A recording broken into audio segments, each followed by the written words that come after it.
لیکن کل بابر نے یہ سارے جو فیصلے ہوئے تھے T20 ورلڈ کپ میں وہ غلط ثابت کیے، اس پر کیا کہیے گا شاہد صاحب؟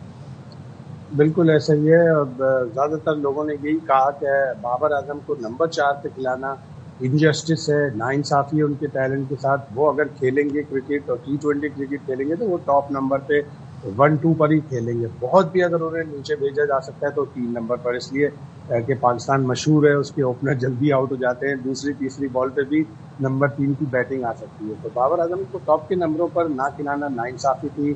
پھر ظاہر ہے نمبر 4 پہ ان کی کارکردگی نہیں ہو رہی تھی، تو آخری میچ میں سری لنکا کے خلاف انہیں ڈراپ بھی کر دیا گیا، جو ان کے کریئر میں T20 کریئر میں پہلی دفعہ ہوا کہ انہیں ڈراپ کیا گیا. لیکن اب بابر اعظم نے PSL میں بڑی زبردست پرفارمنس دی ہے. ان کو خود بھی چاہیے کہ وہ اسی انٹینٹ کے ساتھ، اسی ارادے کے ساتھ، اسی لگن کے ساتھ انٹرنیشنل کرکٹ بھی کھیلیں گے، اور کھیلیں گے. وہ ایک اچھے کرکٹر ہی نہیں، اچھے انسان بھی ہیں. کوچز کو بھی چاہیے کہ ان کو ان کے صحیح نمبر پر کھلائیں تاکہ پاکستان ٹیم کو بھی فائدہ ہو. اور شاہد بھائی آج ملتان اور حیدرآباد اسٹیڈیم میں آمنے سامنے ہوں گے، کیا لگ رہا ہے آپ کو کون سی ٹیم کا پلڑا بھاری ہے؟ دیکھیے دونوں اچھی ٹیم ہے، اور حیدرآباد نے جس طرح کم بیک کیا ہے، پہلے 4 میچ ہارے، پھر اس کے بعد جو انہوں نے جیتنا شروع کیا تو وہ جیتتے ہی چلے گئے، 5 میچ جیت لیے. ان کی ٹیم اچھا کھیل رہی ہے، جیل ہو گئی ہے. ملتان نے اپنے آخری 2 میچ ہارے ہیں، ان کے پاس بھی بڑے اچھے پلیئر ہیں، تو اچھا مقابلہ ہوگا. اور یہ آسٹریلین کلچر کا مقابلہ ہے، دونوں ٹیموں کے کوچز آسٹریلین ہیں، دونوں ٹیموں کے کپتان آسٹریلینز ہیں. ملتان سلطان کے پاس تو بہت سارے آسٹریلینز ہیں، پیٹر سیڈل ہیں، اسٹیو اسمتھ ہیں، جارج فلپی ہیں. تو آسٹریلین کلچر کا ایک امتحان ہے، لیکن میرے حساب سے کچھ تھوڑا سا ایج حیدرآباد کنگز کو ہے جس طرح انہوں نے کم بیک کیا ہے. کیا بات ہے، اور ہم دیکھ رہے ہیں کہ زبردست طریقے سے اب یہ میچز ہو رہے ہیں. تو جب ویسے PSL ختم ہونے لگتا ہے شاہد صاحب، تھوڑا ذرا دل بھی دکھی ہونے لگتا ہے. تو کچھ اپ کمنگ کرکٹ ایونٹس ہیں جو آنے ہیں، تاکہ ذرا اس سے امیدیں جوڑ لی جائیں، تھوڑا وہ بھی ہمیں بتا دیں. اب آگے کیا اسکیڈول ہے؟ دیکھیے پاکستان کو 2 ٹیسٹ میچز کھیلنے کے لیے بنگلہ دیش جانا ہے، اچھی سیریز ہوگی. پاکستان ٹیم نے پچھلے سال ورلڈ ٹیسٹ چیمپئن شپ کی ایک سیریز کھیلی تھی ساؤتھ افریقہ کے خلاف، 1-1 ہوئی تھی. 2-0 ہونی چاہیے تھی پاکستان کو، دونوں ٹیسٹ جیتنے چاہیے تھے. لیکن ساؤتھ افریقہ کی بھی ٹیم بہت اچھی ہے، ورلڈ ٹیسٹ چیمپئنز ہیں، وہ ڈیفینڈنگ چیمپئنز ہیں.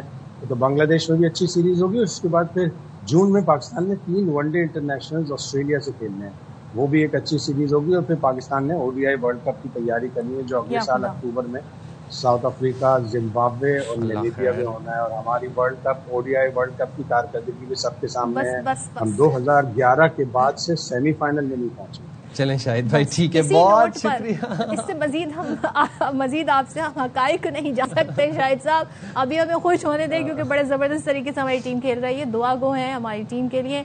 ساری ٹیمیں ہماری ہیں. میں کس ٹیم کی بات بھائی کروں؟ ساری ٹیمیں ہماری ہیں، چاہے وہ پنڈیز ہے، چاہے وہ حیدرآباد ہے، چاہے وہ پرانی ٹیمز ہیں، سب ٹیمز ہماری ہیں. خوشی اس بات کی ہے کہ جو PSL ہے وہ آگے بڑھ رہا ہے، وہ ترقی کر رہا ہے. اور PSL ہے پاکستان کی لیگ، تو کیا بات ہے. تو بڑے بڑے کھلاڑی بھی اس PSL سے جڑے. تو لیٹس سی آج کا میچ کیسا ہوتا ہے اور پھر فائنل تک دیکھتے ہیں کیا صورتحال ہے. And we let you know the updates. But cricket زیادہ ہو رہی ہے تو ظاہر ہے بلے بھی خوب استعمال ہو رہے ہوں گے، اور اتنے بلے استعمال ہو رہے ہیں کہ لکڑی سے بلے بنتے ہیں اور وہ لکڑی کم پڑ گئی ہے.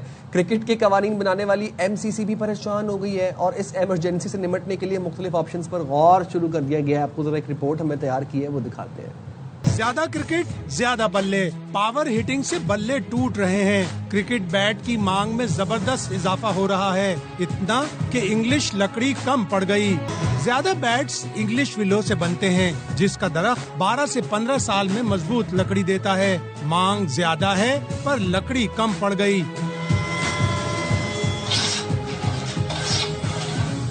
انگلینڈ میں بلے کی قیمتوں میں زبردست اضافہ ہوا ہے. دوم درجے کا بلہ 1000 پاؤنڈ کا ہو گیا. MCC کو بیٹس کی فکر لاحق ہو گئی. اس پر پچھلے سال بیٹ ایمرجنسی کانفرنس ہوئی. تجویز آئی کہ بیٹ بنانے کے لیے بیمبو یعنی بانس اور فائبر کا استعمال کیا جائے. لیمینیٹڈ بیٹس یعنی 2 الگ قسم کی لکڑی سے بنے ہوئے بیٹس استعمال کرنے کی بھی اجازت دی جائے.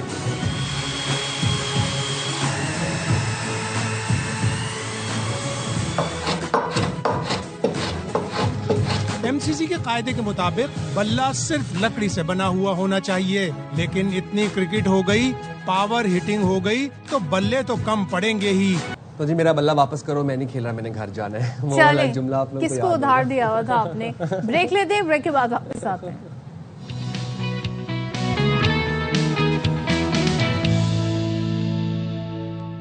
ویلکم بیک جناب. اور اب جو میں جملہ بولنے لگوں شاید یہ آپ لوگوں کے لیے ایک بڑا انسنا سا جملہ ہو کہ انپاپولر ہو. سولر صارفین کے لیے خوشخبری آ گئی فائنلی، اور وہ یہ ہے کہ نیپرا نے 25 کلو واٹ مطلب 25 kVA اور اس سے کم کے سولر صارفین کے لیے لائسنس کی شرط ختم کر دی ہے. لائسنس مطلب لائسنس فی نہیں دینی پڑے گی ان لوگوں کو. ترجمان نیپرا یہ کہتے ہیں کہ نیپرا نے پاور ڈویژن کی درخواست پر لائسنس کی شرط ختم کی. وزیر توانائی اویس لغاری نے 25 kVA اور اس سے کم کے سولر صارفین کے لیے لائسنس کی شرط ختم کرنے کی ہدایت کی تھی. اچھا، اور آپ نے جیسے بتایا کہ اس حوالے سے نیپرا نے پاور ڈویژن کے خط کے بعد نوٹیفیکیشن جاری کر دی. ایک بات بس میں جاننا چاہتی ہوں، ظاہر ہے سولر پینلز لوگ لگاتے ہیں، اس کے لیے لوگوں نے اپنی جمع پونجی، سیونگ، پورا سب کچھ بچا کے رکھا ہوتا ہے کہ جی ہم نے یہ کرنا ہے. لیکن جب اس طرح سے چیزیں آتی ہیں، جب اس طرح سے فیصلے آتے ہیں، کبھی نیٹ میٹرنگ کی بات کی جاتی ہے، کبھی لائسنس کی بات کی جاتی ہے، کبھی ڈیسیجنز آ رہے ہوتے ہیں، کبھی ٹیکس لگانے کی بات کی جا رہی ہوتی ہے، تو اس کے بعد یہ ڈسکریج ہوتی ہے، پبلک ڈسکریج ہوتے ہیں. وہ سوچتے ہیں ہم انویسٹمنٹ کریں کہ نہ کریں. اور ہمیشہ سے یہی بتایا جاتا ہے جی جو اب نئے صارفین ہوں گے نا ان پہ یہ قانون یہ اپلائی ہوں گے. تو یہ بار بار یہ کانسٹنٹ جو چینج ہو رہا ہے نا، یہ بار بار جو اس کو لے کر فیصلے ہو رہے ہیں، ایک جامع پالیسی لے کر آئیں، ایک ہی بار ڈیسائیڈ کر لیں کہ کیا آپ نے کرنا ہے. لیکن تمام تر جو اسٹیک ہولڈرز ہیں ان کو آن بورڈ لے کر اس پر آپ بات کر سکتے ہیں. اور تھوڑا پبلک کا خیال کریں. پہلے ہی وہ اتنے سارے بل دے رہے تھے، لوگوں نے ان بلوں سے بچنے کے لیے سولر پینلز میں انویسٹ کیا. اور یہ جو روز کی چھیڑ چھاڑ ہے نا، اس سے نئے سولر صارفین بہت ڈسکریج ہوتے ہیں. آپ دیکھیں کہ وہ سولر صارفین جنہوں نے انویسٹمنٹس کرنی ہے، ظاہر ہے اگر آپ ایک 3 کلو kVA کا آپ لگواتے ہیں سولر سسٹم گھر میں، وہ آپ کو کاسٹ کرے گا اراؤنڈ 6-6.25 لاکھ. اگر آپ 5 kVA 6 kVA کا لگواتے ہیں 10 سے 12 لاکھ کہیں نہیں گئے. تو 10 سے 12 لاکھ کوئی عام شہری جیب میں لے کے نہیں بیٹھا. وہ ظاہر ہے کہ اپنا کوئی سونا بیچے گا، کوئی ادھار پکڑے گا، کوئی انسٹالمنٹ سے بینک سے لون لے گا، تو اور پھر اپنے گھر کو آکیوپائی کریں گے. تو یہ بڑا ایک خاموش انقلاب تھا گرین ریولوشن کی طرف. اس کو پلیز اس کو انکریج کریں. اگر موٹیویٹ نہیں کر سکتے، پش نہیں کر سکتے، تو پھر آپ اس طرح کی پالیسی کے ساتھ چھیڑ چھاڑ نہ کریں. اور اب سولر پینل صرف سولر پینلز کی بات نہیں ہے، اب سولر پینل سے منسلک اور بھی بہت سی چیزیں ہیں. بھئی آپ یہ دیکھیں ابھی جو حالیہ جو بحران ہوا ہے تو سب کو اندازہ ہوا کہ یہ کتنی امپورٹنس ہے گرین ریولوشن کی. جب ہم بات کرتے ہیں، پہلی بات تو یہ کہ آپ کا ملک جو ہے انوائرمنٹل کلائمیٹ چینج سے سب سے زیادہ متاثر ہے، جبکہ ہماری اس میں کوئی کنٹریبیوشن وہ نہیں ہے، لیکن ہم متاثر ہیں. آئے دن سیلاب آنا اور یہ ساری چیزیں آنا، اس میں یہ بڑا گرین جو گیسز ہیں، جو گرین ہاؤس ہیں، یہ بڑا اہم کردار ادا کرتے ہیں. دوسری بات یہ کہ لوگ جو ہے وہ آئل کنزمپشن کی طرف جو ہے وہ کم ریلائی کرنے لگے. ای وی بائکس آ گئی، ای وی ویکلز آ گئی ہیں. اس کو ہمیں زیادہ انکریج کرنا چاہیے بجائے لوگوں کو ڈسکریج کرنے. اور لوگ اب دیکھیں ڈسکو سے بھروسہ نہیں کر رہے ہیں، ہیسکو لیسکو پہ نہیں بھروسہ کر رہے، وہ اپنی چھت کے اوپر لگے پینل کے اوپر بھروسہ کر رہے ہیں، اور اسی کے اوپر وہ ان کا ڈیسیژن میکنگ موٹیویٹ ہوتی ہے، اور اسی بھروسے وہ پھر ای وی گاڑیاں لے رہے ہیں. ای وی بائکس آج کل آنا شروع ہو گئی، ای وی بائکس لے رہے ہیں. تو کہاں سے چارج کریں گے؟ کیونکہ وہ ڈسکوز کے اوپر تو ڈیپینڈنٹ نہیں ہے، وہ تو اپنے پینل سے چارج کریں گے. تو یہ ایک پینل سے جو ہے نا منسلک بہت سی چیزیں ہیں. پلیز ان کے ساتھ چھیڑ چھاڑ نہ کی جائے. اگر ہم ان کو ان کو انکریج نہیں کر سکتے تو ڈسکریج بھی نہ کیا جائے. جو آٹو پہ ہونے دیں. پبلک کے نمائندے پارلیمنٹ میں بیٹھے ہیں، جن کو لوگ ووٹ دے کر بھیجتے ہیں تاکہ وہ ان کی آواز اٹھائیں، ان کو آواز بننا چاہیے، اور باقاعدہ اس پر ڈسکشن پارلیمنٹ میں ہونی چاہیے کہ پبلک کی کیا ڈیمانڈ ہے، پبلک اس وقت چاہتی کیا ہے، ان کی زندگی میں ریلیف کیسے آئے، اس طرف ہمیں بڑھنا چاہیے. چلیں جی، آپ ذرا جب ہم کہتے ہیں نا ان ساری چیزوں کی بات کریں تو اسی سے جڑا ایک بڑا معاملہ، کیونکہ ان چیزوں کا امپیکٹ ہمارے ماحول پر بھی آتا ہے، ہمارے ویدر پر بھی آتا ہے، کلائمیٹ پر بھی آتا ہے. کراچی کی ذرا بات کر لیتے ہیں، کیونکہ کراچی میں جب گرمی پڑتی ہے تو بہت سارے ایشوز پھر ڈسکشن میں آتے ہیں. کراچی کا سبزہ کہاں گیا؟ آپ جگہ جگہ دیکھیں، یہ کانکریٹ کا پورا ایک جنگل بن گیا ہے. گو کہ جس طرح ٹوٹی پھوٹی سڑکیں، وہ ایک الگ کہانی، وہ ایک الگ دکھ ہے ہمارا، ایک الگ درد ہے. لیکن یہاں پر آپ کو سبزہ نہیں کہیں دکھائی دیتا ہے. اس وقت اگر میں پارے کی بات کروں تو ابھی ہم اپریل کے اینڈ میں تقریباً یہاں پر 36 سے 40 ڈگری سینٹی گریڈ جو ہے وہ پہنچ جاتا ہے اکثر و بیشتر. اب اس کی بڑی وجہ کیا ہے؟ درختوں کا خاتمہ، سبزے کا نہ ہونا.